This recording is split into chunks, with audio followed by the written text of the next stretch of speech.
دلا غافل نہ ہو یکدم، یہ دنیا چھوڑ جانا ہے، باغیچے چھوڑ کر خالی زمین اندر سمانا ہے۔ الحمدللہ رب العالمین والصلاة والسلام علی سید المرسلین، اما بعد فاعوذ باللہ من الشیطان الرجیم، بسم اللہ الرحمن الرحیم۔ الصلاة والسلام علیکہ یا رسول اللہ وعلی آلکہ واصحابکہ یا حبیب اللہ، الصلاة والسلام علیکہ یا نبی اللہ وعلی آلکہ واصحابکہ یا نور اللہ۔ اللہ کے آخری نبی محمد عربی صلی اللہ تعالی علیہ وسلم نے ارشاد فرمایا کہ جمعے کی چمکتی دمکتی رات اور جمعہ کے روشن دن مجھ پر درود پاک کی کثرت کرو، کیونکہ اس دن پڑھنے والوں کا درود میں خود سنتا ہوں۔ صلو علی الحبیب صلی اللہ تعالی علی محمد صلی اللہ علیہ وسلم۔ سلسلہ ہے ایسی بھی کیا سوچ ہے، اور ہمارے ساتھ ماشاءاللہ قربان مدنی بھائی اور ہمارے سید ثاقب مدنی یہ ماشاءاللہ یہاں پر جلوہ فرما ہے۔ آج کا جو ہمارا ٹاپک ہے یہ بڑا زبردست ٹاپک ہے، اور وہ ہے کہ صفائی ستھرائی کا خیال کیوں نہیں کرتے۔ ایسی بھی کیا سوچ ہے کہ ہم صفائی کا خیال نہیں رکھتے، یہ آج کا ہمارا ٹاپک ہے۔ انشاءاللہ تبارک و تعالی اس پر ہم مدنی پھول ہمارے مبلغین سے سنیں گے۔ کچھ تمہیدی گفتگو آپ کے ساتھ کرنا چاہتا ہوں کہ ہمارے دین اسلام کے اندر صفائی اور ستھرائی کو بہت اہمیت حاصل ہے، جیسا کہ آپ موضوع بھی دیکھ رہے ہیں کہ صفائی ستھرائی کا اہتمام کرتے کیوں نہیں۔ ہمارے آقا حضور اکرم صلی اللہ علیہ وسلم یہ سراپا طہارت و نظافت کا نمونہ تھے۔ بدن تو بدن، آپ صلی اللہ تعالی علیہ وسلم کے کپڑوں پر بھی کبھی مکھی نہیں بیٹھی، اللہ اکبر، نہ کپڑوں میں کبھی جوئیں پڑیں، کیونکہ مکھیوں کی آمد اور جوؤں کا پیدا ہونا یہ گندگی اور بدبو وغیرہ کی وجہ سے ہوا کرتا ہے، اور آپ صلی اللہ علیہ وسلم چونکہ ہر قسم کی گندگیوں سے پاک اور جسم اطہر خوشبودار تھا، اسی لیے آپ صلی اللہ علیہ وسلم ان چیزوں سے محفوظ رہے۔ جو شخص آپ صلی اللہ علیہ وسلم کے مبارک لباس کو معاذ اللہ گندا کہے یا میلا کہے، حضور علیہ السلام کے ناخن بڑے بڑے کہے، فرمائے کہ یہ سب کفر ہے۔ اللہ اکبر۔ میرے آقا اعلیٰ حضرت امام اہل سنت مجدد دین و ملت مولانا شاہ امام احمد رضا خان علیہ رحمۃ الرحمن حضور علیہ السلام کی صفائی ستھرائی نظافت کے بارے میں کتنا پیارا شعر فرماتے ہیں کہ میل سے کس درجہ ستھرا ہے وہ پتلا نور کا، میل سے کس درجہ ستھرا ہے وہ پتلا نور کا، ہے گلے میں آج تک کورا ہی کرتا نور کا۔ سبحان اللہ۔ آئیے چند باتیں شروعات کرتے ہیں۔ قربان بھائی ماشاءاللہ آپ سلسلے میں مستقل ہمارے ساتھ ہیں، کیا فرماتے ہیں صفائی ستھرائی کا اہتمام کرتے کیوں نہیں؟ بسم اللہ الرحمن الرحیم۔ جیسے کہ آپ نے شروع میں ارشاد فرمایا کہ دین اسلام جو ہے وہ اس نے صفائی اور ستھرائی کی اہمیت کو بیان کیا ہے، اور اس کے نزدیک صفائی ستھرائی کی بہت زیادہ اہمیت ہے۔ دین اسلام کا اگر نام دیکھیں تو اسے آپ دین نظافت بھی کہہ سکتے ہیں، صحیح۔ اور یہ وہ دین ہے کہ جس نے جگہ بجگہ صرف صفائی اور ستھرائی کے بارے میں بیان نہیں کیا بلکہ اس پر عمل بھی کروایا ہے۔ کیا بات۔ آپ دیکھیے 5 نمازیں ایک مسلمان پر فرض کی گئی ہیں۔ جب ایک مسلمان 5 نمازوں کی پابندی کرتا ہے تو وہ 5 بار وضو کرتا ہے۔ بہت اچھا۔ جب وہ 5 بار وضو کرتا ہے تو دین اسلام کو حسن دیکھیے کہ مسلمان صفائی و ستھرائی کا اہتمام کیسے رکھے۔ تو جب وہ 5 بار وضو کرے گا تو 5 بار وہ اپنے منہ کو دھوئے گا۔ واہ۔ اچھا 5 بار منہ کو دھوئے گا تو اس کے اندر سنت طریقہ جو بتایا گیا ہے، جو لکھا گیا ہے، وہ یہ ہے کہ 3 بار منہ کو دھوئے گا۔ صحیح۔ تو آپ دیکھیں مسلمان جو ہے وہ 5 بار منہ کو نہیں بلکہ 15 بار اس کے منہ کو دھلنے کا موقع مل رہا ہے۔ اسی طریقے سے مسلمان جو ہے اس سے کلی کرتا ہے، اب منہ بند رہتا ہے یا کوئی چیز کھائی ہوئی ہوتی ہے تو لوگ جو ہے وہ کبھی کلی وغیرہ نہیں کرتے۔ آپ نے دیکھا ہوگا کہ کوئی ٹیسٹی سی چیز کھا لے تو کہتے ہیں کلی کر لیجئے، ذرا منہ میں کچھ ہو رہ نہ جائے، کوئی اچھا نہیں لگتا، اسمیل آتی ہے۔ تو کچھ لوگ ہوتے ہیں وہ کہتے ہیں بھائی ٹیسٹ ہی خراب ہو جائے گا، اتنے سارے پیسے لگائے ہیں اور وہ اس کی جو ٹیسٹ ہے وہ ذرا رہنا چاہیے 1 گھنٹے تک۔ تو اگر وہ منہ میں رہے گا تو پھر وہ اسمیل بھی ساتھ لائے گا، پھر وہ گندگی بھی ساتھ لائے گا، پھر وہ گندگی پیٹ میں اترے گی تو پھر پیٹ کے امراض الگ۔ تو دین اسلام کی آپ نظافت دیکھیے کہ منہ کی کلی کا حکم دیا اور سنت رکھا گیا، منہ کی کلی جو ہے وضو کے اندر اور غسل کے اندر جو ہے فرض رکھا گیا۔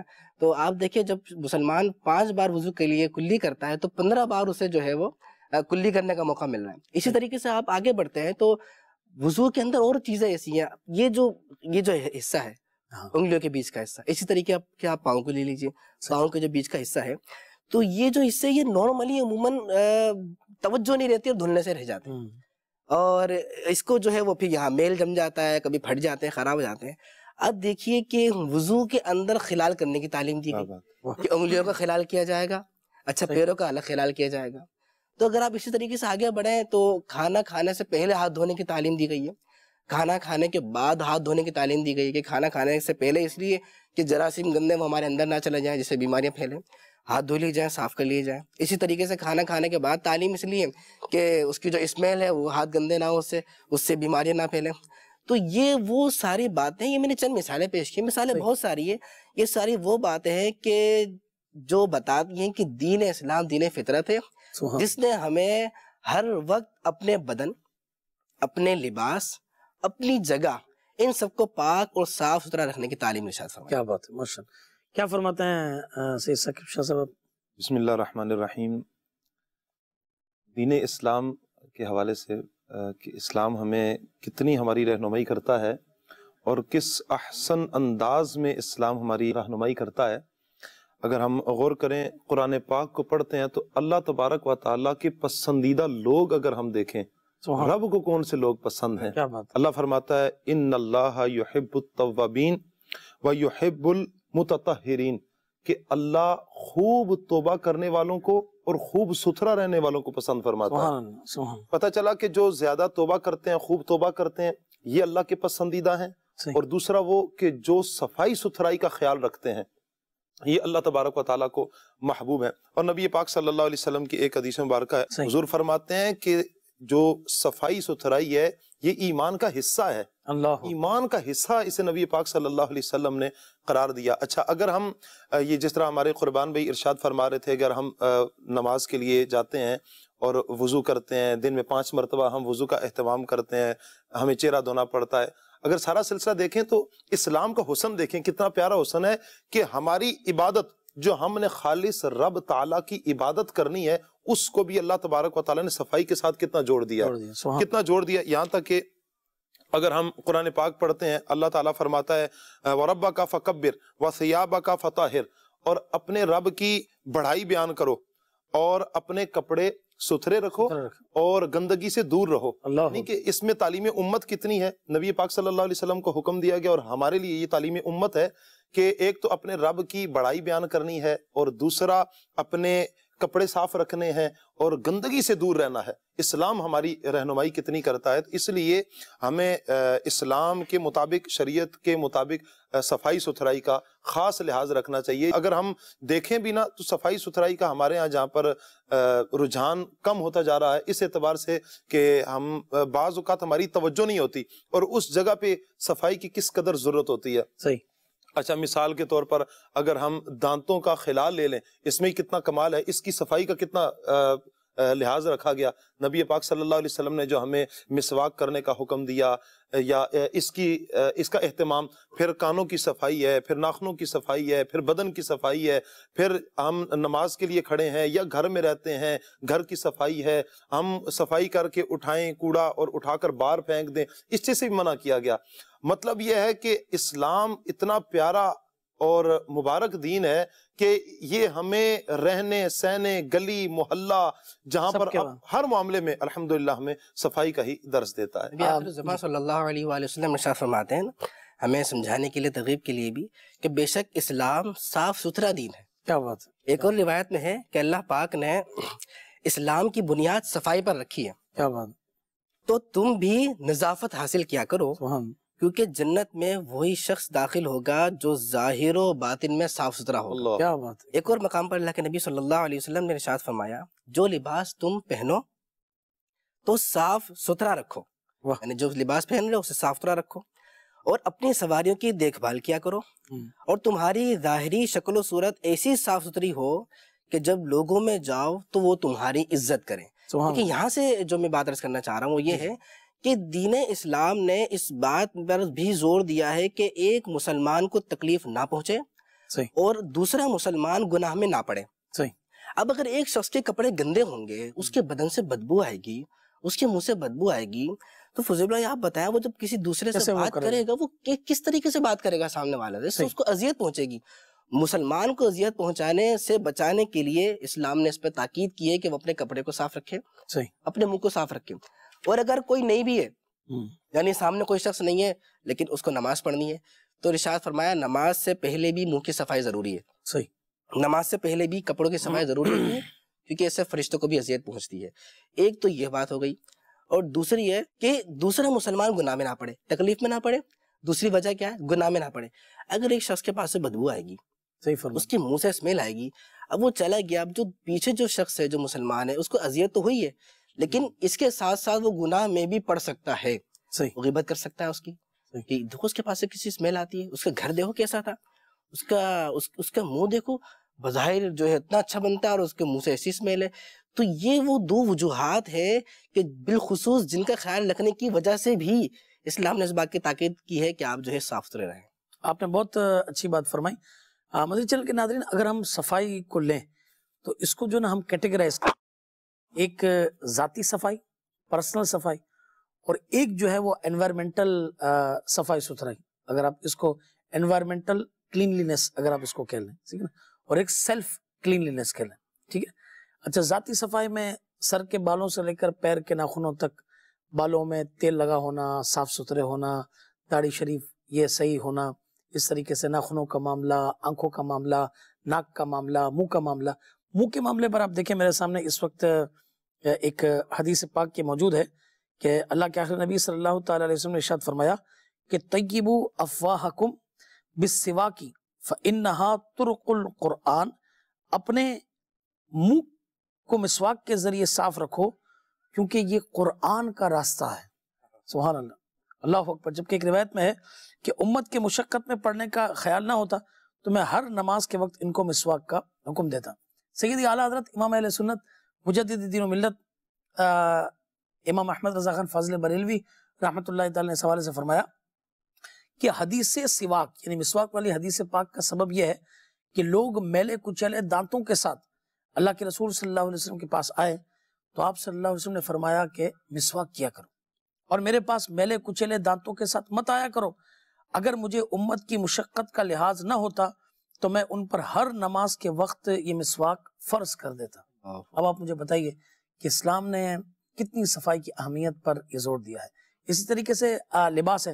اچھا، آپ کہیں گے کہ اس کا مطلب تو یہ کہ بھائی لباس جو ہے نا وہ بہت چمکیلے بھڑکیلے. یاد رکھیے اس میں یہ بات ہم ضرور یہ کہہ دیں کہ بھائی یہ اس کا مقصد یہ نہیں ہے کہ آپ ہے نا سادگی کو ترک کر دیں. نہیں، صفائی کا معنی سادگی کو ترک کرنا نہیں ہے.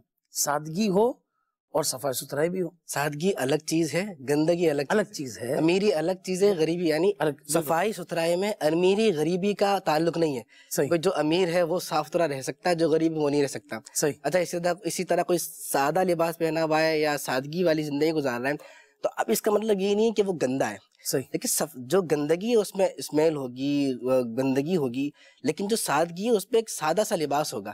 اگر عام سا لباس ہے وہ بھلے پرانا ہے لیکن ہے صاف ستھرا تو یہ گندگی میں شمار نہیں ہوگا. لیکن اگر ایک لباس بہت مہنگا ہے، 50,000 روپے کا لباس پہنا ہوا ہے لیکن اس پہ اسمیل آ رہی ہے، صحیح، یہ گندگی میں شمار ہوگا. بہت اچھی بات. اچھا، اسی طریقے سے کان، اللہ نے یہ نعمت کتنی پیاری نعمت دی ہے. اب پتہ چلے کہ اس کے اندر جو ہے نا وہ حال لیا ہو کہ ہیں کر کے جو ہے نا وہ آواز جا رہی ہو تو یاد رکھیے یہ نہیں، ایسا نہ کریں اور جو ہے نا وہ اپنے آپ کو صاف ستھرا آدمی رکھے.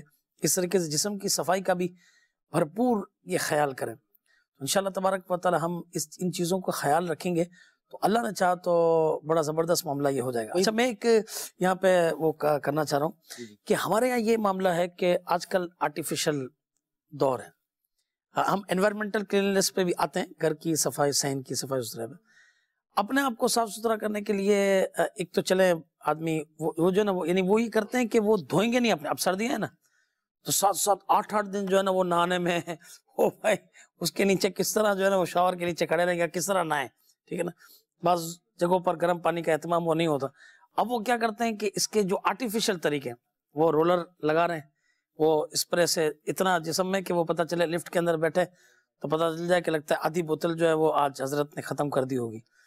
تو یہ اس پہ کیا کہتے ہیں؟ کیا یہ چلے اس کا اہتمام تو ہے مگر اس کے کیا کوئی سائیڈ ایفیکٹس نہیں وہ ہوں گے؟ دیکھیں اپنی جگہ پر ہی مسلم ہے، صفائی ایک طرف ہے کہ گندگی کو، میل کچیل کو یہ دور کیا جاتا ہے، صحیح، اور ایک طرف یہ ہے کہ ہم وہ بجائے گندگی کو دور کرنے کے اگر ہم وہ آرٹیفیشل کوئی چیزیں لگا لیتے ہیں، جی جی، اور اس کا تو یقینی بات ہے نقصان ہی ہوگا۔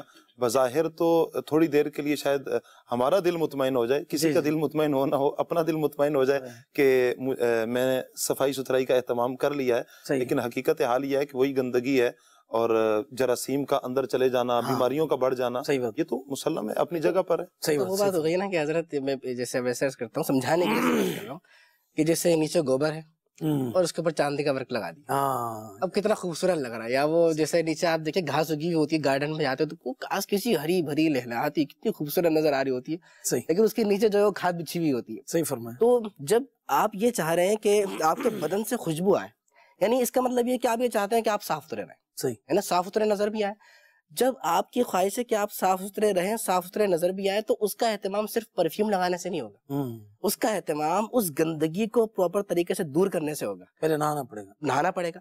اچھا، اس کے لیے صرف نہانا ضروری نہیں ہے، بس اوقات ایسا ہوتا ہے کہ بہت سی ایسی چیزیں بندہ کھاتا ہے یا زیادہ کھا لیتا ہے یا منہ صاف نہیں رکھتا یا پانی کا کم استعمال کرتا ہے، کچھ وجوہات ایسی ہوتی ہیں جن کی وجہ سے اس کے بدن سے اسمیل آتی ہے۔ آپ دیکھیے نا کہ جو گندی چیزیں ہیں نا جو سائیڈ افیکٹ کرتی ہے جسم کو، اس کو اسلام نے حرام بھی کیا ہے، جیسے شراب حرام ہے، اس طریقے سے خنزیر حرام ہے، لیکن جو پاک چیزیں ہیں جیسے پیاز کھانا، پیاز کھانا جائز ہے، حلال ہے، اسی طرح لہسن ہو گیا۔ لیکن اللہ کے نبی صلی اللہ علیہ وآلہ وسلم نے بھی کہ جب کسی کو نماز پڑھنی ہے، مسجد کی طرف آنا ہے، تو پیاز کھانے سے بھی منع کیا گیا ہے، ایسے وقت میں بندہ پیاز نہ کھائے۔ ارشاد فرمایا کھانا ہی ہے تو اس کی بدبو دور کر لو، یعنی فرائی وغیرہ کر لی جائے، اس کو پکا لیا جائے، کچھ ایسا کر لیا جائے کہ اس کی بدبو دور ہو جائے۔ اب یہ دیکھیں کہ ایک حلال چیز میں بھی اس لیے ہمیں روکا گیا ہے تاکہ ہمارے جسم سے، ہمارے منہ سے، ہمارے بدن سے بدبو نہ آئے۔ تو اگر ہم چاہتے ہیں کہ ہم واقعی صاف رہیں تو صرف پرفیوم سے کام نہیں چلے گا، کیونکہ پرفیوم سے کوئی نقصان بھی ہوتا ہے۔ وہ جو عطر کے بارے میں آیا ہے کہ جو خوشبو لگانے سے عقل بڑھتی ہے، تو اس کے بارے میں آیا کہ وہ خوشبو ہے جو اصلی خوشبو ہوتی ہے، جسے دیسی خوشبو کہتے ہیں۔ یہ جو کیمیکل والی خوشبو ہے یہ تو پھر سانس کے ذریعے اندر جاتی ہے، پھر اندر کے معاملے میں نقصان دہ، تو یہ ان کا تو زیادہ استعمال بھی مناسب نہیں ہے، لہذا بندہ خود صاف ستھرا رہے، خوشبو استعمال کرے تو اچھی خوشبو استعمال کرے، اس کا انشاءاللہ فوائد سامنے آئیں گے۔ اچھا، اگر اب یہ ہماری بات ہو رہی تھی سیلف کلینلینس پہ، ذاتی صفائی پہ، آئیے تھوڑا سا انوائرمنٹل کلینلینس کی طرف جو ہے نا ہم چلتے ہیں۔ ایک بڑی پیاری حدیث پاک یہاں پہ موجود ہے، ہمارے کاشف شہزاد اتاری مدنی بھائی کا یہ بڑا اچھا ٹاپک ماہنامہ فیضان مدینہ میں آپ سب سے گزارش کروں گا کہ منتھلی میگزین فیضان مدینہ جو ہے نا یہ آپ ضرور بک کروائیں، امیر علیہ سنت کی دعائیں بھی لیں، تو آپ ضرور یہ منتھلی میگزین فیضان مدینہ آپ حاصل کریں۔ انگلش میں بھی ہے اور اردو میں بھی الحمدللہ یہ سلسلہ ہے، اس طریقے سے آن لائن بھی یہ ترکیب یہ بنتی ہے اس کی۔ اچھا، اس میں یہ عرض ہے کہ متعدد احادیث مبارکہ میں صفائی کی اہمیت کو بیان کیا گیا ہے۔ اللہ کے نبی صلی اللہ تعالیٰ علیہ وسلم نے ارشاد فرمایا، اللہ تعالیٰ پاک ہے، پاکی کو پسند فرماتا ہے، ستھراپن پسند فرماتا ہے، لہٰذا تم اپنے صحن صاف رکھو اور یہود سے مشابہت نہ کرو۔ اب کیا پتہ چلا کہ وہ گندگی کے اندر رہتے ہوں گے اور مسلمانوں کو حکم ہے کہ وہ اپنے صحن صاف رکھیں۔ تو سب سے پہلے ثاقب شاہ صاحب اگر آپ غور کریں تو بندے کا جو سب سے پہلا انٹریکشن ہوتا ہے وہ اس کے روم کے ساتھ ہوتا ہے، وہ اس کے کمرے کے ساتھ ہوتا ہے۔ تو اب یہ کہ بھائی دیکھیں 3 کیٹیگریوں میں ہم لے لیتے ہیں، ایک تو بچے ہیں، ایک نوجوان ہے، جوان ہے، اور ایک جو ہے نا وہ پکی عمر کے افراد ہیں، شادی شدہ یا آپ کہنے بڑے۔ کچھ میں اللہ نے وہ معاملہ دیا ہوتا ہے کہ بھائی وہ اٹھتے ہیں تو بستر لپیٹیں گے، سیٹ کریں گے، کپڑے بھی ان کے سلیقے طریقے سے پڑے ہوں گے۔ اچھا، کچھ وہ ہے بس وہ آئے تو کہاں پہ کپڑے، اچھا سوئے تو کہاں پر کپڑے، اٹھے تو کہاں پر کپڑے، تو ایسے کو آپ کیا کہیں گے یہ سب سارے ایج گروپس کو؟ سب سے پہلے تو دیکھیں، اگر تو یہ سلسلہ ہے کہ اگر ہم بڑے ہونے کے باوجود بھی ان چیزوں کا خیال نہیں رکھتے، اپنے کپڑوں کا، اپنے بستر کا، تو یوں یہی کہہ سکتے ہیں کہ تربیت کا فقدان ہے۔ جہاں پر تربیت کی جاتی ہے تو آپ وہ افراد بھی دیکھیں گے کہ چھوٹے بچپن سے ہی جن کو تربیت کی جاتی ہے کہ بیٹا اٹھتے ہیں، اپنے بستر کو طے کیا جاتا ہے، تو وہ بچپن سے ہی عادت پڑ جاتی ہے اپنے بستر کو طے کر لیتے ہیں. بچے کو پتہ ہے کہ میں نے اسکول کا یونیفارم کہاں رکھنا ہے, صحیح, وہ اتارے گا, اٹھا کر پھینک نہیں دے گا, بلکہ وہ اس کو پتہ ہے میں نے لٹکانا ہے, کیا کرنا ہے. پھر والدین بھی, یہ اصل ہے تربیت کے اوپر ہی ہے کہ تربیت ہوگی تو یہ سلسلہ ہوگا. اب سلسلہ یہ ہے کہ اب ہم جس طرح بڑے ہیں یا شادی شدہ افراد ہیں, وہ تکیہ کرتے ہیں گھر والوں کے اوپر کہ یہ گھر والے کر دیں گے نا, تو ہم نے تو کام کاج پہ جانا ہے, ڈیوٹی کرنی ہے. تو اگر ہم گھر والوں کا ہاتھ بٹائیں, نبی پاک صلی اللہ علیہ وسلم کا کتنا بہترین عمل مجھے یاد آتا ہے کہ حضور علیہ الصلوۃ والسلام اپنے گھر والوں کے ساتھ ہاتھ بٹایا کرتے تھے. کیا بات, کہ حضور علیہ الصلوۃ والسلام کا عمل مبارک رہا ہے. اپنے ذاتی کام نبی پاک صلی اللہ علیہ وسلم خود فرمایا کرتے تھے. سفر پر چلتے ہیں, نبی پاک صلی اللہ علیہ وسلم سب کو اگر کام بانٹا ہے تو حضور خود بھی لیا کرتے تھے. کیا بات. تو اگر ہمارا یہ ذہن بن جائے گا کہ ہم بھی کام میں شمولیت اختیار کریں تو ہماری شان میں کمی نہیں آئے گی, بلکہ یہی ہوگا کہ فائدہ ہوگا, بلکہ دوسرے کی نظر میں عزت بھی ہوگی. گھر والی ہے گو کہ آپ کے ماتحت ہے, لیکن اس کی نظر میں بھی آپ کی عزت بڑھے گی کہ میرا شوہر میرا خیال رکھتا ہے, میرا ہاتھ بٹاتا ہے, جہاں تک جتنی اجازت ہے جو آپ ہاتھ بٹا سکتے ہیں. صحیح. اچھا, اب سلسلہ یہ ہے کہ ہمارا تعلق جن جن چیزوں کے ساتھ ہوتا ہے, ہمارا وہ سب سے پہلے تو ہماری رہائش کا ہے, ہمارا کمرہ ہے, اس پہ اگر بیڈ آتا ہے, ہم صوفے پر بیٹھتے ہیں, ہمارا مطالعہ کرنے کی جگہ ہے, ہمارا ڈیسک ہے, ہماری سواری ہے, ہم موبائل کا استعمال کرتے ہیں, موبائل ہے, ہم چشمہ استعمال کرتے ہیں, چشمہ ہے, گھڑی ہے, ہمارا لباس ہے, ہمارے جوتے ہیں. تو اچھا, آفس میں جاتے ہیں, ہمارا آفس ہے, واش روم استعمال کرتے ہیں, ہمارا واش روم ہے, کچن استعمال کرتے ہیں, ہمارا کچن ہے. تو یہ ساری چیزیں وہ ہیں کہ جو ہماری روزمرہ زندگی میں ہمیں ان کے ساتھ تعلق پڑتا ہے.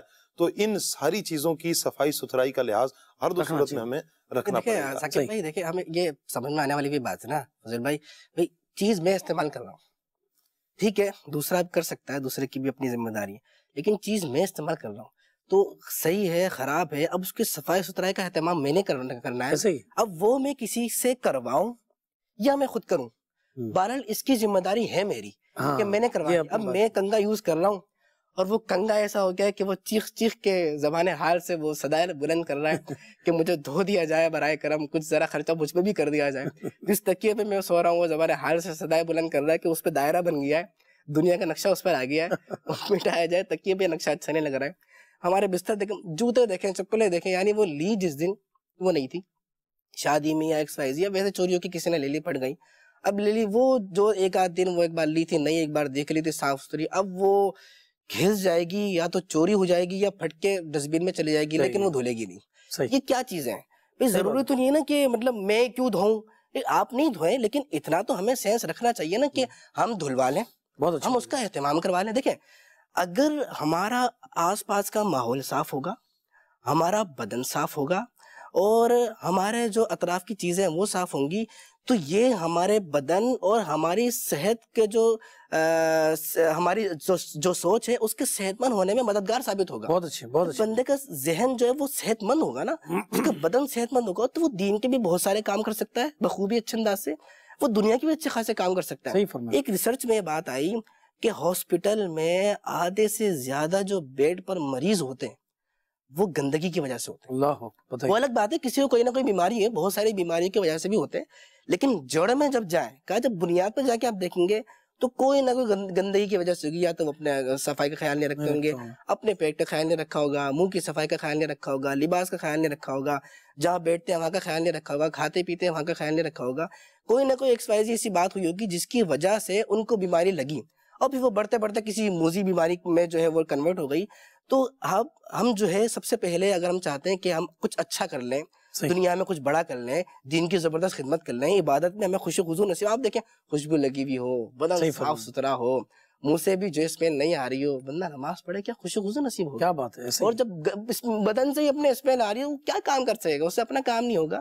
تو لہذا ہمارے ماحول جو ہے, ہمارے ماحول کا صاف ستھرا ہونا, یہ ہماری سوچ کو صحت مند کرنے میں بھی مددگار ثابت ہو. اچھا, اب اس کے بعد یہ ہو سکتا ہے اسلامی بھائی ہمیں کہیں کہ بھائی ہمارا تو کام جو بھی ہے, چلو آپ نے ہمیں بہت سمجھایا, کچھ یہ اسلامی بہنوں کو بھی سمجھائیے آپ کہ کچن پتہ چلے وہ گھر کے اندر آئیں تو جو کچن کے اندر وہ 2 دن کا وہ رکھا پڑا ہے, وہ ساری خوشبوئیں دے کے جو ہے وہ محلے میں بھی اور فلور پہ بھی اور اس کی خوشبوئیں یہ جا رہی ہیں. تو اسلامی بہنوں سے بھی گزارش ہے کہ دیکھیے صفائی ستھرائی کی بہت زیادہ اہمیت ہے, اس پر اگر کچھ خرچہ ہو جائے گا تو انشاءاللہ تبارک و تعالی آپ ہی کی صحت کا یہ جو سمجھے کہ معاملہ ہوگا. تو لہٰذا جو چیزیں بچ جائیں بجائے اس کو جو ہے نا فریج کے اندر سڑانے کے کسی کو دے دیجئے کہ وہ کھا پی لیں. اس کے بعد جب یوں سمجھے کہ کچن کے اندر کام ختم ہو جائے تو پورے ایک یوں سمجھے کہ ایک گیلے پوچے سے ایک سوکھے پونچے سے یہ کوشش کریں کہ جو ہے نا کچن کو صاف کریں. یہ کچن مہکتا ہو تو انشاءاللہ تبارک و تعالیٰ آپ کے بچے ٹھیک ہوں گے. فضل بھائی آپ نے صحیح بات ارشاد فرمائی. یعنی اپنا جو ہے ایک شیڈول بنا لیں. جی جی شیڈول بنا لیں, اس کو ترتیب دے دیں کہ میں نے روزانہ کے یہ کام کرنے ان چیزوں کی صفائی کرنی ہے, اور میں نے ہفتہ وار جو ان چیزوں کی صفائی کرنی ہے, ماہانہ وار میں نے ان چیزوں کی صفائی کرنی ہے. یعنی ایسا شیڈول ترتیب دے دیں کہ گھر کی ہر چیز اس کے اندر آ جائے. گھر کے پردے بھی آ جائیں. بہت اچھا. آپ دیکھیں اسکول بیگ, اب کبھی اسکول بیگ دیکھیں, ہر ایک کے نہیں, جو ماشاءاللہ نظافت پسند ہے, صاف ستھرے ہیں, ان کے بچوں کے اسکول بیگ دیکھیں یا ان کے اپنے جو آفس بیگ ہوتے ہیں وہ دیکھیں صاف ستھرے رہیں گے. مہینے میں ایک آدھ بار لازمی دھلتے ہیں. لیکن جن کے اسکول بیگ بچوں کے نہیں دھلتے, آپ دیکھیں وہ اس میں ٹفن میں کبھی کھانا رکھا جاتا ہے, کوئی سیٹ کیا جاتا ہے, تو اس پہ سے ایک اسمیل آ رہی ہوتی ہے. تو ڈیفینیٹلی اسکول بیگ جو وہ روزانہ تو نہیں دھلے گا. ہاں پوچھا روزانہ لگے گا, جھاڑو روزانہ لگے گی, ڈسٹنگ روزانہ ہوں گے, برتن روزانہ دھلیں گے. اب اسکول بیگ ہے, اس کا ٹائم ٹیبل سیٹ کر لیں کہ یہ مجھے 15 دن میں دھونے ہیں, مہینے میں دھونے, وہ سیٹ. بہت اچھی بات ہے. گھر کے جو ہے صوفے ہٹا کے اس کے نیچے مٹی ہوتی ہے وہ صاف. اس طریقے سے وہ جو نا جاڑے لگ جاتے ہیں اوپر جو نا چھتوں پہ, تو یہ بتایا گیا کہ بھائی اگر وہ جاڑے لگ تو یہ جاڑے یہ جو اس میں وہ جو اسپائڈر بنا دیتا ہے, یہ تو ویسے ہی تنگ دستی کی علامت ہے, تو ویسے ہی جو ہے نا وہ ہٹا دینا چاہیے. حضرت آپ کا ابھی ریسنٹلی تجربہ مسجد سے پھر جو ہے نا وہ گھر کی طرف, اور یہ تو کیا آپ اسلامی بہنوں کو کیا کہیں گے آپ؟ اصل یہ تو الحمدللہ ہمارے ہاں تو مدنی ماحول کی برکت ہے کہ بہت چیزوں میں امیر علیہ سنت کی تربیت کا ایک اثر ہے کہ بہت سی چیزوں میں گھر والے جو ہے نا لحاظ رکھتے ہیں. الحمدللہ علی احسانہ ہی. ہمارے ہاں جو اسلامی بہنوں کے یہ ہوتا ہے کہ سب سے پہلے ہمارا جو کھانا ضائع ہوتا ہے نا, جو برتنوں کے ساتھ لگ گیا وہ رکھ دیا ہم نے, سستی تھوڑی سی کی, یار صبح دھو لیں گے, صبح کر لیں گے, تو وہ گل سڑ جائے گا, بدبو کے بھپکے اٹھنا شروع ہو جائیں گے. اس چیز کو اگر ہماری اسلامی بہنیں اگر اس کو غور سے یعنی اس کو لے لیں, اپنے اوپر لے لیں اور اس کی صفائی کا خیال رکھیں, تو ہماری کئی بیماریاں یہ یوں ختمہ ہو جائے گا ہمارا. پھر جو بالخصوص دیکھیں آپ برتن دھوئے نا, تو امیر علیہ سنت کتنی تربیت فرماتے ہیں. بلکہ میں کچھ دن پہلے قبل پڑھ رہا تھا, یہاں تک امیر علیہ سنت کا ایک فرمان پڑھ رہا تھا کہ فرمایا کہ جو آپ برتن دھوتے ہیں نا, یہ شروع میں جو آپ نے کھا لیا لگا لیا, وہ جو پانی آپ لگائیں گے نا, وہ پانی بچ جائے تو اس کو فریز کر لیں, آئندہ استعمال کرنے میں کام آ جائے گا آپ کو, بقیہ صفائی ہو جائے گی. اچھا ہم وہ سارا اٹھا کے نالی میں ڈالتے ہیں, ایک تو رزق کی بے حرمتی ہے, اور پھر وہ اچھا پانی جم گیا ادھر کھڑا ہے, بدبو اور عجیب سا ایک ماحول بن جاتا ہے. گھر میں بھی یہ معاملات, پھر پوری بلڈنگ ہو, اچھا میری ذات کی وجہ سے پوری بلڈنگ بسا اوقات پریشان ہو جاتی ہے. تو یہ سبب کیا ہے؟ صفائی ستھرائی کا خیال نہیں رکھا یا بے احتیاطی کی. بے احتیاطی کی سبب وہ ہم نے اس لائن میں کچھ ڈال دیا تو وہ خود بھی پریشان اور پوری بلڈنگ والے پریشان ہو جائیں گے, پورا محلہ پریشان بعض اوقات ہو جاتا ہے. اس لیے صفائی ستھرائی کو تو میں یہی عرض کر سکوں گا اسلامی بہنوں سے بھی کہ صفائی ستھرائی کا خاص خیال رکھیں. جی جو ہے وہ عرض کرنا چاہ رہا ہوں کہ جیسے ایک بہت بڑی تعداد ہے, ہوٹل بہت زیادہ ہے, تعداد ہے جو ہوٹل میں کھانا وغیرہ بھی کھاتی ہے. اب آپ دیکھیں اس ہوٹل میں بہترین ڈیکوریشن ہوا ہے, ٹیبل بھی زبردست ہے, کرسی بھی زبردست ہے, نیچے کارپیٹ ٹائلز وغیرہ, اوپر ایئر کنڈیشن XYZ بہت کچھ ہے. لیکن آپ دیکھیں ہاتھ دھونے کا جو اہتمام ہے اس کا اتنا خیال نہیں ہوتا ہے. گھروں میں دعوتیں وغیرہ ہوتی ہیں تو سب کچھ ہوتا ہے, ہر چیز کا اہتمام ہوتا ہے, لیکن ہاتھ دھونے کا اہتمام نہیں ہوتا. بہت ساری چیزیں ہوتی ہیں. اب سالن روٹی ہے, اس کو تو چمچے سے نہیں کھائیں گے نا, اس کے لیے پھر ہاتھ ہی کا استعمال کرنا ہوگا اور ہاتھ سے اس کو کھانا ہوگا.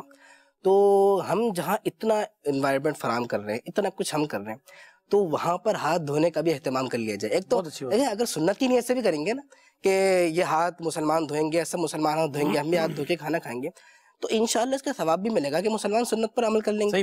اور پھر دوسرا ہے کہ بہت ساری بیماریوں سے محفوظ بھی ہو جائیں گے. آپ دیکھیں نا ایک واقعہ ہے کہ ایک شخص نے ہوٹل پر جا کے کھانا کھایا, کھانا کھانے کے بعد تڑپنے لگا, مر گیا لمحوں میں. تو اور لوگوں نے بھی کھانا کھایا, پریشان ہو گئے لوگ کہ بھئی کھانا سب نے کھایا, اگر کھانے میں مسئلہ ہے تو باقی کوئی کچھ نہیں ہوا, اور ان کو کیوں کچھ ہو گیا. جب بھی ریسرچ کی گئی, تحقیقات کی گئی, تو پتہ چلا کہ کھانے سے پہلے وہ ٹرک ڈرائیور تھا, اس نے اپنے ٹرک کے ٹائر چیک کیے تھے. اس پہ چھوٹا تھا جو سامنما جو چیز ہوتی ہے وہ اس میں ٹائر میں آگے کچل گیا تھا, اس کا زہر وہاں پھیل گیا تھا ٹائر میں. اب وہ اس کو نظر نہیں آیا, اس نے ٹائر وغیرہ چیک کیے اور آ کے اس کے بعد انہی ہاتھوں سے بغیر دھوئے کھانا کھا لیا. اللہ, اب دیکھیں اس کی وجہ سے وہ زہر کی وجہ سے اس کی جان چلی گئی. تو جب بھی کھانا کھائے, ہمارے پیارے نبی صلی اللہ علیہ وسلم کی پیاری سی سنت ہے کہ ہاتھ دھو کر کھانا کھائیں. یہ بظاہر چیز بہت چھوٹی ہے لیکن اس کے دینی فوائد بھی بہت سارے ہیں, دنیاوی فوائد بھی بہت سارے ہیں. اس طریقے سے بچے بھی جب کھیل کر آتے ہیں تو ان کے ہاتھ کالے ہو جاتے ہیں, ان کو بھی یہ ذہن دیں کہ وہ ہاتھ دھو کر کھانا کھائیں, منہ دھو کر کھانا کھائیں, اور یہ کھانے سے پہلے کا وضو ہے, اور اس سے رزق کے اندر بھی یہ سمجھے کہ کتنی برکت ہوتی ہے. تو ہمیشہ اس کی عادت یہ بنائیں. اچھا, ہم تھوڑا سا گھر سے نکل کر اگر ہم محلے کی طرف آئیں گے تو بلڈنگ ہے, ہمارا محلہ ہے, میرے گھر کا کچرے کا ڈسٹ بن ہے, اس کی وجہ سے کسی کو جو ہے نا میں تکلیف کیوں دوں, وہ جو ہے نا وہ بعض اوقات اچھا اس وقت کچرا ہم ڈالیں, وہ نہیں بلی آ کے اس میں سے منہ مارتی ہے تو سارا پتہ چلے وہ پورے فلور کے اوپر جو ہے نا وہ بلی اس کا یہ سمجھے کہ فیض دیتے دیتے جاتی ہے, اور وہ جو کچرے کی تھیلی کا حال ہوتا ہے وہ آپ کے سامنے. تھیلی ایسا دور کی بات, وہ ڈسٹ بین اتنے پرانے اور خراب ہو جاتے ہیں کہ کیڑے پڑ جاتے ہیں, چھوٹے سے کیڑے چلے ہوتے ہیں, اس کو بھی دھونے کا اہتمام نہیں ہوتا. ہاں, تو یہ اس کو چینج بھی کر لیا جائے اگر وہ اس کی کنڈیشن آؤٹ ہو گئی ہے, یا پھر وہ اس کو دھویا جائے. جو آپ نے شاپر کی بات بتائی بہت اچھی بات ہے, ایسے لوکل شاپر آتے ہیں اس کا اہتمام کر لیا جائے. اس سے یہ کہ وہ گرا لگا لے جیسے بھر جائے تو پھیلتا بھی نہیں ہے اور جو ہے وہ اس سے گندگی بھی نہیں ہوتی. اچھا, ایک یہ کہ گلی محلے جو ہے نا وہ پان کی پیکوں سے اٹے ہوئے ہوتے ہیں, بھرے ہوئے ہوتے ہیں, یہاں ادھر اس باقاعدہ یعنی لفٹ ہے نا, تو لفٹ کے 2 فلورز کے بیچ میں جو حصہ ہے نا تو پتہ چلے گا کہ اس پر جو ہے نا وہ پان کی پیک وہ لگی ہوئی ہے, یعنی کسی نے جان بوجھ کر گندگی پھیلانے کا سلسلہ ہے. تو یہ مسلمان ہیں, ہمیں چاہیے کہ ہم صفائی ستھرائی کا خیال رکھیں, اپنی وجہ سے ہم کسی کو ایذا نہ دیں. انشاءاللہ تبارک و تعالیٰ ضرور اللہ نے چاہا تو اس کی برکتیں یہ ملیں گی. ہر چیز کی ایک جگہ بنی ہوتی ہے نا. جی جی, کھانا ڈرائنگ روم میں تو نہیں بناتے, صحیح بات, ڈیفینیٹلی کھانا کچن میں بناتے ہیں. صحیح. اچھا, مہمانوں کو صحن میں تو نہیں بٹھائیں گے, ڈیفینیٹلی اس کے وہ ڈرائنگ روم میں بیٹھتے ہیں. صحیح. کار کوئی جو ہے اپنے کچن میں کھڑی کر دے تو اس کو عقل مند تو نہیں کہیں گے بھائی. کار کو آپ پارکنگ ایریا میں کھڑی کرے, گاڑی پارکنگ ایریا میں. ہر چیز کی ایک جگہ ہے. اب کوئی شخص کچھ بھی منہ میں کھا رہا ہے تو کہیں بھی پھینک دے گا. صحیح بات. یہ تو نہیں ہے شعور. دیکھیں, ہم کوئی آوارہ قوم نہیں ہے, ہم مسلمان ہیں, اور ہماری ایک تعلیم یعنی زندگی گزارنے کا پورا سبق دین اسلام نے پڑھا دیا ہے. کیا بات. پورا سبق ہمیں سکھا دیا ہے کہ ہمیں اپنی زندگی کا ایک ایک قدم کیسے اٹھانا ہے. جب ہمیں ایک ایک چیز سکھا دی گئی ہے تو ہم وہ کام کیوں کریں جو ہمارے اسلامی تعلیمات کے منافی ہے, جو سوسائٹی کے خلاف ہے. اس پہ دیکھیں, ان تعلیمات پر آج غیروں نے عمل کیا, وہ کہاں سے کہاں پہنچ گیا. آج ہم ان کی مثالیں دے رہے ہیں. جبکہ ہم احادیث کا مطالعہ کریں, کتابوں کا مطالعہ کریں, دین اسلام کی تعلیمات کا مطالعہ کریں, تو یہ ساری وہ باتیں جو ہمیں سکھائی گئی ہیں, اور ان پر عمل کر کے ہمارے بزرگوں نے ترقی کی ہے, دنیا کو کہاں سے کہاں پہنچایا ہے, اور کہاں سے کہاں انہوں نے جو ہے وہ اپنے آپ کو پہنچایا, اور کیا کیا فوائد انہوں نے حاصل نہیں کیے. لیکن آج اگر ہم مغلوب ہیں, ہم نے اسلامی تعلیمات کو چھوڑ دیا ہے. تو اگر ایسے جیسے آپ نے بتایا کہ کہیں بھی تھوک دیا جائے, کہیں بھی کچھ کر دیا جائے, کہیں بھی رکھ دیا جائے, یہ درست طریقہ نہیں ہے. ہر چیز کی اپنی جگہ ہے. کوئی کھا رہے تو واش بیسن میں اس کی جگہ ہے, وہاں پہ تھوک دیا جائے. اچھا, یہاں پہ بھی اس چیز سے خیال رکھا جائے. وہ واش بیسن میں تھوک تو دیا, وہ واش بیسن لال پیلا ہو رہا ہے. آپ نے دیکھا ہوگا ادھر سے ادھر سے پچکاری وغیرہ. تو اگر وہاں کچھ چیز ایسے ڈال دی گئی ہے تو اس کو نل وغیرہ کھول کے پانی سے اس کو صاف کر لیا جائے. بال وغیرہ سب کا بھی صاف کیے جاتے ہیں, مونچھیں بنائی جاتی ہیں, تو وہ مونچھیں بنا کے بس وہ اپنا کام کر کے ہٹ گئی, درست نہیں ہے. وہاں پہ پانی ڈال کے جو ہے اس کو صاف کر لیا جائے. یہ نظافت کا طریقہ. دیکھیں, پان استعمال کرتے ہیں اور ساتھ پھر اپنے کتنے مسلمانوں کو اذیت دیتے ہیں. اچھا, ایک تو آپ نے پان منہ میں ڈال دیا ہے, اب بات کریں گے, پہلے تو یہ ہے کہ بات نہیں ہوگی. اچھا, جب بات شروع کی تو سامنے والے کا منہ بھر جائے گا. صحیح. بس پر بیٹھے ہوئے ہیں تو بس کے اوپر سے کیا بیچارہ, جو تو بائک والا نا, میں تو خود بائک پر ہوں اور بس کے قریب کوشش کرتا ہوں کہ تھوڑا پیچھے ہی رہوں. یہ ڈر لگ رہا ہوتا ہے کہ کہیں سے آ جائے گا, کچھ بھی آ جائے گا. کار میں ہے تو آپ یوں دروازہ چلتی کر, خطرناک ہے یہ کہ اللہ نہ کرے کو پیچھے سے تیز آ رہا ہے, وہ تو بیچارہ جان سے جائے گا. ہم نے دروازہ کھولنا ہے اور اپنا وہ پیک پھینک دینی ہے. اچھا, راستہ بھی خراب کیا, کسی کی جان کو بھی داؤ پر لگایا, اپنی جان کو بھی داؤ پر لگایا, مسلمان کو اذیت بھی دی. کتنی مطلب وہ والے اعمال ہم کرتے ہیں کہ جو نہیں کرنے والے, جو شریعت مطہرہ جس کو پسند نہیں کرتی. تو اس لیے ہم ہر دو صورت میں شریعت مطہرہ کے مطابق اگر ہم اپنی زندگی گزارتے ہیں تو حسن اسلام کا ہمیں نظر آتا ہے. اور جو صفائی ستھرائی میں سب کچھ اگر ہم دیکھ رہے تو ہمیں اسلام ہی نظر آتا ہے کہ ہر طرف اسلام ہمیں جینے مرنے کا سلیقہ سکھاتا ہے. کیا بات ہے. آپ نے کیا کرنا ہے، کس وقت کرنا ہے، کیا بولنا ہے، کیا فعل کرنا ہے، کیا صفائی ہے، کیا ستھرائی ہے، ایک ایک عمل کا نبی پاک صلی اللہ علیہ وسلم نے ہمیں کون سا عمل ہے، کون سا کام ہے، کون سی صفائی ستھرائی ہے جو حضور نے نہیں ارشاد فرمائی. ایک ایک چیز کا شریعت مطہرہ نے ہمیں کھول کھول کر بتا دیا. اب ضرورت اس امر کی ہے کہ ہم سیکھیں اور اس پر پھر عمل کریں. ہم اس چیز سے تھوڑا سا غافل ہیں، اس چیز سے دور ہیں، وگرنہ بات قربان بھائی والی یہ ہے کہ جن غیروں نے اگر کیا تو وہ کہاں سے کہاں تک پہنچ چکے. آج ہم کیوں پیچھے ہیں؟ ہم یہی سبب ہے کہ ہم نے چھوڑ دیا. بالکل. اچھا اس کو اگر آپ تھوڑا سا اور آپ آگے بڑھیں تو مسجد اور محلے کے بعد مسلمان اپنے فرائض ادا کرنے کے لیے، اللہ تبارک و تعالیٰ کی رضا پانے کے لیے وہ مسجد جاتا ہے. اور مسجدوں کی صفائی کا تو خود اللہ تبارک و تعالیٰ نے قرآن مجید فرقان حمید میں اپنے دو بڑے پیارے انبیاء کرام علیہ السلام کو حکم دیا. قرآن پاک کی بڑی مشہور آیت ہے وَآحِدْنَا إِلَىٰ إِبْرَاهِيمَ وَإِسْمَاعِيلَ أَن طَهِّرَا بَيْتِيَ لِلطَّائِفِينَ وَالْعَاكِفِينَ وَالرُّكَّعِ السُّجُودِ کہ اللہ تبارک و تعالیٰ نے ابراہیم و اسماعیل علیہ السلام سے یہ عہد لیا کہ وہ ہمارے گھر کو یعنی بیت اللہ کو صاف کریں. کس کے لیے؟ کہ طواف کرنے والوں کے لیے، نماز پڑھنے والوں کے لیے، رکوع کرنے والوں کے لیے، سجود کرنے والوں کے لیے. تو مسجد کی صفائی کا تو خود یوں سمجھے کہ اللہ اور اس کا رسول صلی اللہ علیہ وسلم یہ حکم فرما رہے ہیں کہ مسجد سے تنکا ہٹانے کی، کچرا ہٹانے کی اتنی فضیلت ہے. یہ بھی احادیث کے اندر یہ بیان ہوئے. مگر بعض اوقات جہاں پہ کمیٹی حساس ہوتی ہے اور وہ تو خود بھی اس کے، کیوں دیکھیے مسجد کے اندر ایک خادم ہے، دو خادم ہیں، وہ بیچارے کتنا کریں گے اور کہاں تک جائیں گے. تو بعض اوقات ہفتہ صفائی یا 15 دن میں یا مہینے میں ایک مرتبہ محلے والے بھی مل کر آتے ہیں مسجد میں اور اس خادم کا ہاتھ بٹاتے ہیں کہ بیچارہ وہ کتنے پنکھے صاف کرے گا، کیا کرے گا، کیسے کرے گا. اور یہ مسجد جو ہے وہ صاف ستھری یہ رہتی ہے. اور بعض اوقات اگر اس کا خیال نہیں رکھا جاتا تو پھر جو مسجد کے وضو خانے ہیں، واش روم ہے اور مسجدیں، یہ پھر آپ کے سامنے ہے کہ کیا معاملہ ہوتا ہے. تو آئیے کچھ گفتگو اس حوالے سے، مسجد کے حوالے سے بھی یہ کرتے ہیں. ان حضرات کا بھی مسجد کے حوالے سے تجربہ ہے. جی اللہ اکبر، صحیح فرمایا ویسے آپ نے.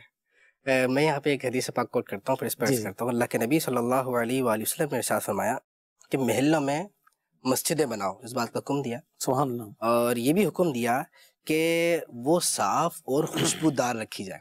اب دیکھ رہے 3 باتیں. ایک تو محلے میں مسجد بنانی ہے، دوسرے صاف بھی رکھنی ہے اور خوشبودار بھی رکھنی ہے. صحیح. میں یہاں پہ اس کی اہمیت کا اندازہ اس بات سے عرض کرتا ہوں کہ آپ جو کچا گوشت ہوتا ہے، صحیح، اس کی کتنی اسمیل ہوتی ہے؟ بہت کم، بالکل لائٹ سی اسمیل ہوتی ہے. وہ جو کچا گوشت ہے اس پہ جو ہلکی سی اسمیل ہے لائٹ سی، وہ کچا گوشت مسجد میں لانے سے منع کر دیا گیا. اب آپ دیکھیے کہ واش روم کی جیسے آپ نے مثال دی، ان کی جو اسمیل وغیرہ ہے یا اور ویسے دریوں کی یا اور چیزوں کی اسمیل ہے، تو یہ مسجد میں آنا کتنی بڑی وعید ہوگی. یہ کتنا بڑا جرم ہے کہ مسجد میں تو کچا گوشت لانے سے منع کر دیا. کچا گوشت، کچی مچھلی، اس طریقے سے مٹی کا تیل، مچھلی کا تو بہت تیز اور زیادہ معاملہ زیادہ ہوتی ہے. اور مچھلی جو کاروبار کرتے ہیں، مچھلی جس نے کھائی اس کے لیے تو حکم ہے کہ اچھی طرح پاکی وغیرہ حاصل کر کے پھر مسجد کے اندر پھر آئے. اور اسی طریقے سے جو مسجد میں وضو خانے کے ساتھ، کبھی مسجد کے ساتھ جو این مسجد ہوتی ہے جہاں نماز وغیرہ پڑھی جاتی ہے، اس کی اتصال وہاں پر ٹوائلٹ بنا دی جاتے ہیں. تو یہ بہت درست عمل نہیں ہے. مسجد سے ٹوائلٹ اتنے دور ہونے چاہیے کہ مسجد میں بالکل بھی اسمیل وغیرہ نہیں آئے. اس کا جو بھی مسجد بنایا، آپ کو پتہ ہے الحمدللہ مسجدیں بنتی رہتی ہیں یا رینیو ہوتی ہیں یا ان کو بنایا جاتا ہے، تو ان میں ان بات کا خیال رکھا جائے کہ کسی طریقے سے جو ٹوائلٹ کی اسمیل ہے وہ مسجد میں نہ آئے. اب دیکھیں جس کے منہ سے بدبو آ رہی ہے اس کو مسجد میں داخلہ حرام ہے، منع کر دیا گیا ہے. تو ٹوائلٹ کی اسمیل تو اس سے بھی زیادہ ہے، تو وہ کیسے برداشت ہو سکتا ہے؟ اچھا، صحابہ کرام کا اپنا معمول کیا ہے؟ حضرت عمر رضی اللہ تعالیٰ عنہ کے بارے میں آتا ہے کہ ہر جمعے کو حضرت عمر رضی اللہ تعالیٰ عنہ مسجد کو نہ دھونی دیا کرتے تھے، خوشبودار رکھا کرتے تھے. یہ حضور علیہ السلام، بلکہ نبی پاک صلی اللہ علیہ وسلم نے ارشاد فرمایا مسجدیں بناؤ اور ان سے گرد و غبار نکال دو. مسجدیں بناؤ، ان سے گرد و غبار نکال دو. اچھا، حضور فرماتے ہیں کہ جو اللہ کی رضا کے لیے مسجد بنائے گا، اللہ اس کے لیے جنت میں محل بنائے گا. جنت میں اللہ تبارک و تعالیٰ اس کے لیے محل بناتا ہے. اب صحابہ کرام نے عرض کی یا رسول اللہ، کیا ہم مسجدیں گزرگاہوں میں بنائیں؟ حضور علیہ السلام نے ارشاد فرمایا جی ہاں، گزرگاہوں پر ہی مسجدیں بناؤ. اور فرمایا کہ اور ان میں گرد و غبار کو صاف کرنا. اب جو صاف کرتے ہیں وہ کیا ہے؟ نبی پاک صلی اللہ علیہ وسلم فرماتے ہیں ان میں یعنی مسجدوں میں گرد و غبار صاف کرنا حور عین کا حق مہر ہے. کیا بات ہے، کیا بات ہے. کتنا انعام اللہ تعالیٰ نے کتنا رکھا ہے اس اپنے گھر کی صفائی کے لیے. ایک تو قرآن پاک کی آیتیں ابراہیم علیہ السلام کو، اسماعیل علیہ السلام کو فرمایا، حضور کا عمل دیکھیں، صحابہ کا عمل دیکھیں، انعام کتنا دیا. اللہ کے محبوب فرماتے ہیں کہ یہ حور عین کا حق مہر، کیا بات، حق مہر ہے. اسے تو حق مہر حوروں کا کہہ دیا گیا. اب جس وقت بندے کے پیش نظر یہ انعامات ہوں اور پھر نفاست پسند بندہ ہو تو وہ یقیناً اس بات کو پسند کرے گا کہ اللہ کے گھر کو بھی صاف، اپنے آپ کو تو صاف رکھنا ہی رکھنا ہے، پھر اللہ کے گھر کو بھی ہم نے صاف رکھنا ہے. بہت اچھی آپ نے بہت اچھی مثالیں دی. یہاں پہ جیسے پنکھے ہوتے ہیں، جدید ایک چیز ہے، ایئر کنڈیشن ہے، ایک جدید چیز ہے، مائک کا استعمال کیا جاتا ہے، ایک جدید ٹیکنالوجی ہے اپنے سہولیات کے لیے. اس طریقے سے جدید چیزوں کا اہتمام بھی صفائی کے لیے کر لیا جائے. جیسے اچھی مشین ہے جن سے دری جو اچھی طریقے سے وہ صاف ہو صفائی ہو جائے، فرش اچھے انداز سے صاف. اچھا، اس طریقے سے اے سی چلتا ہے تو بعض اوقات مسجدیں یہ بند ہوتی ہیں. اب اس میں کیا، جب لوگ آتے ہیں تو وہ ظاہر بات ہے بدبو کا معاملہ وہ ہو جاتا ہے، تو اس میں یہ دھونی کا جو بتایا گیا یہ کیا جائے تاکہ اس سے یعنی خوشبو یہ رہ جائے. اچھا، آخری 2-3 منٹ باقی ہیں، ایک کال ہے، چلیے سنتے ہیں کون ہے. جی، میرا نام آمینہ بنت عبد الماجد ہے، میں کراچی سے بات کر رہی ہوں. ہمیں آپ کا پروگرام ایسے بھی کیا سوچ ہے بہت اچھا لگتا ہے. میرا آپ سے یہ سوال ہے کہ بعض لوگ صفائی ستھرائی کا بہت خیال رکھتے ہیں، روزانہ اپنے دانت بھی صاف کرتے ہیں، لیکن ان کے منہ میں سے بدبو آتی ہے، اسمیل آتی ہے. اور اگر کوئی ان کے پاس بیٹھا ہو اور کسی کو اسمیل آ جائے تو اس کو کیا ریئیکٹ کرنا چاہیے؟ ہاں بیٹا، آپ نے بہت اچھا وہ معاملہ کیا. میں آپ سے گزارش کروں گا کہ آپ امیر علیہ سنت کا رسالہ مسجدیں خوشبودار رکھیے، یہ آپ اس کا مطالعہ کریں.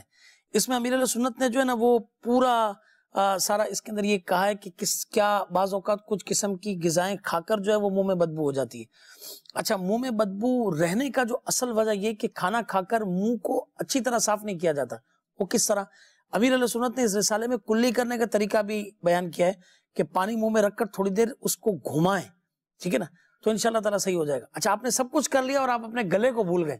جی ہاں، گلے کے اندر یہ کھانے کے ذرات اٹک جاتے ہیں، یہ رہ جاتے ہیں، آدمی سو جاتا ہے اور رات کو یہ سڑتے ہیں اور گلا خراب ہو جاتا ہے.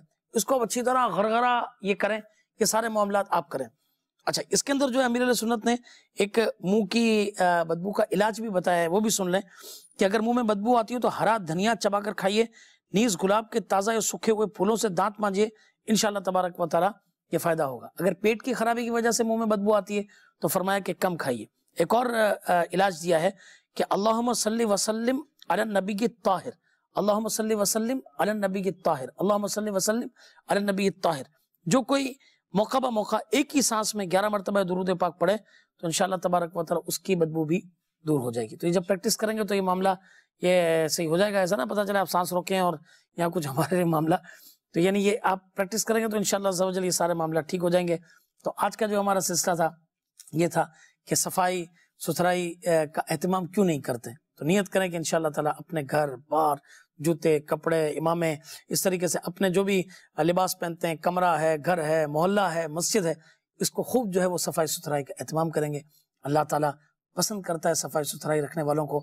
آخر وہ بات عرض کروں کہ نہیں کہ اللہ تبارک و تعالیٰ جمیل ہے، وہ یحب الجمال، اور وہ جمال کو پسند فرماتا ہے. تو اللہ تبارک و تعالیٰ ہم سب کو صاف ستھرا رہنے کی توفیق عطا فرمائے. آمین بجاہ نبی الامین صلی اللہ علیہ وسلم. دلا غافل نہ ہو یکدم، یہ دنیا چھوڑ جانا ہے، باغیچے چھوڑ کر خالی زمیں اندر سمانا ہے.